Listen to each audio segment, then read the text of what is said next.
শারীরিক অসুস্থতার জন্যই রিজাইন করলাম।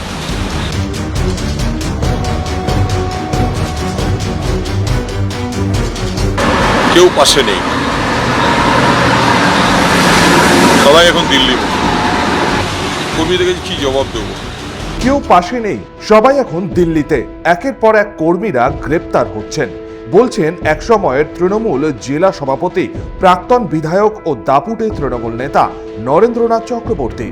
রাজনীতির এ কি লীলা খেলা? কর্মীদের কি জবাব দেব? বিধায়ক তথা বিরোধী দলনেতা ঋতব্রত বন্দ্যোপাধ্যায়কে পাশে নিয়ে সাংবাদিকদের বলছেন নরেন্দ্রনাথ।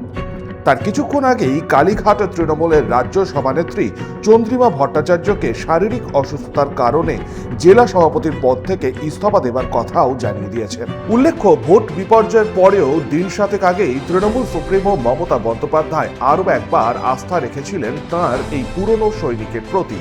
ফের একবার পশ্চিম বর্ধমান জেলা তৃণমূলের সভাপতি হিসেবে মনোনীত করেছিলেন নরেন্দ্রনাথকে। গতকাল অর্থাৎ শুক্রবার অবশ্য বিধানসভায় গিয়ে বিরোধী দলনেতা ঋতব্রত বন্দ্যোপাধ্যায়ের সাথে দেখা করেন তিনি। সঙ্গে ছিলেন জেলার আরও এক দাপুটে নেতা অভিজিৎ ঘটক। তারপরেই সেই পদত্যাগপত্র। সভাপতি পদ থেকে পদত্যাগ করার পরে ঠিক কি বলেছেন নরেন্দ্রনাথ, একবার শুনবো। শারীরিক অসুস্থতার জন্যই রিজাইন করলাম। আর আমরা সবাই একটা জায়গায় একজোট হচ্ছি, দেখা যাক কি করা যায়। ঋতদা আছে, ডেভিডদা আছে, আমাদের অভিজিৎ ঘটক এসছে। দেখুন, জেলাতে প্রায় 476 জন গ্রেপ্তারি পরোয়ানা হয়েছে, অ্যারেস্ট হয়েছে, ঘর ছাড়া আছে, কেউ পাশে নেই, সবাই এখন দিল্লি।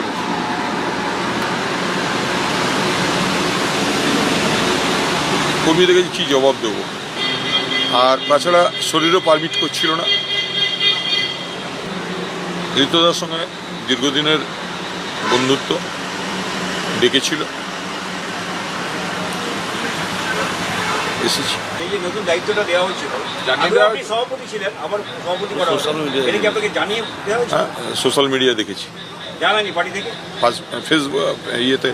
ফেসবুকে দেওয়া হয়েছিল, আপনাকে দেখেছি। জানানি?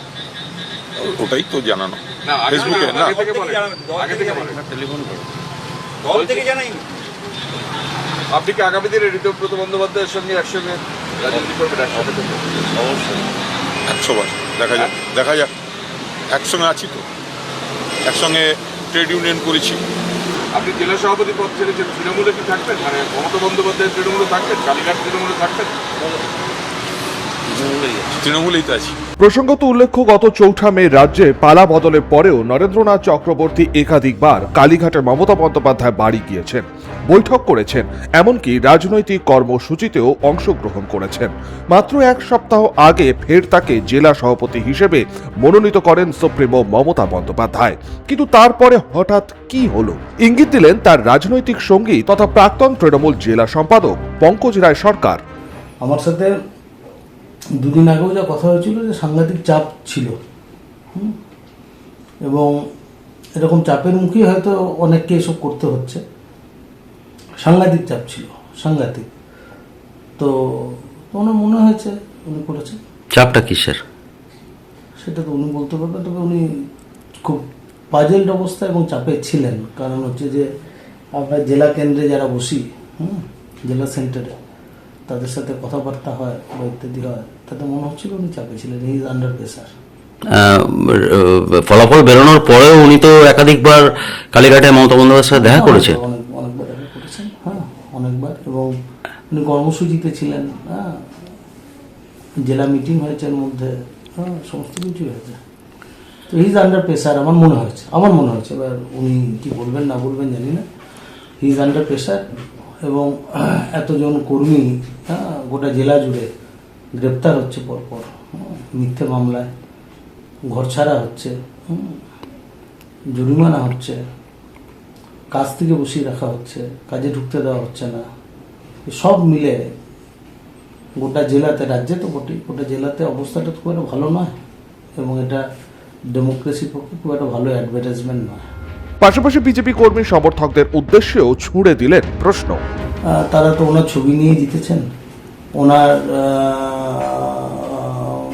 প্রচারের আলোকেই জিতেছেন, অভিষেক ব্যানার্জির সাংগঠনিক শক্তি বা অন্যান্য সাহায্য নিয়েই জিতেছেন। তো তারপরে হঠাৎ কি হলো সেটা তো আমি বলতে পারবো না, এত সব বড় স্তরের নেতৃত্ব, উচ্চ স্তরের নেতৃত্ব। তো তবে একটা কথা বলতে পারি যে বিজেপি কর্মী সমর্থকেরা তাদের ফিলিংস কিরকম ভাবছেন। আপনারা ভালো আছেন তো? তৃণমূলকে সরাতে চেয়েছিলেন, এখন বিজেপিটা সরে গেছে, তৃণমূল বিজেপিতে পরিণত হয়েছে। আপনারা ভালো আছেন তো? বিজেপি কর্মী সমর্থকদের কাছে এটাই আমার জিজ্ঞাসা। যদিও নরেন্দ্রনাথের এই পদত্যাগকে স্বভাবসিদ্ধ ভঙ্গিতেই আক্রমণ করেছেন দুর্গাপুর পশ্চিমের বিধায়ক লক্ষণচন্দ্র ঘরুই। আর নরেন চক্র ওই দল ছাড়লেও মানুষ তাকে ছাড়বে না। এই জেলা জুড়ে যে অন্যায়, অত্যাচার, সন্ত্রাস, খুন, ধর্ষণ, ঘরপোড়া, ঘর ছাড়া যা করেছেন, মানুষ তাকে প্রত্যাখ্যান করেছে। মানুষ তার প্রতিশোধও নেবে, গর্তে ঢুকে থাকলেও তাকে তার প্রতিশোধ নেবে। এই অন্যায়ের পাপ পুরো ঘোড়া ভরে গেছে। তাই মনে যদি করেন যে আমি দল ছেড়ে দিলাম, কোটি কোটি সম্পত্তি চুরি করেছেন, লোকের মানুষের ঘর লুট করেছেন, ঘর ভাঙচুর করেছেন, ঘর ছাড়া করেছেন, ছেড়ে দেবে লোকে? অত সহজ? পাপ করেছেন, ভোগ করতে হবে। যারা অন্যায় করেছে গর্তে ভালো করে নিয়ে আসবো, তার শাস্তি ব্যবস্থা করবো আমরা। Bureau report, 99 news Bangla. আপনারা দেখছেন 99 নিউজ বাংলা। বদলাবো আমরা।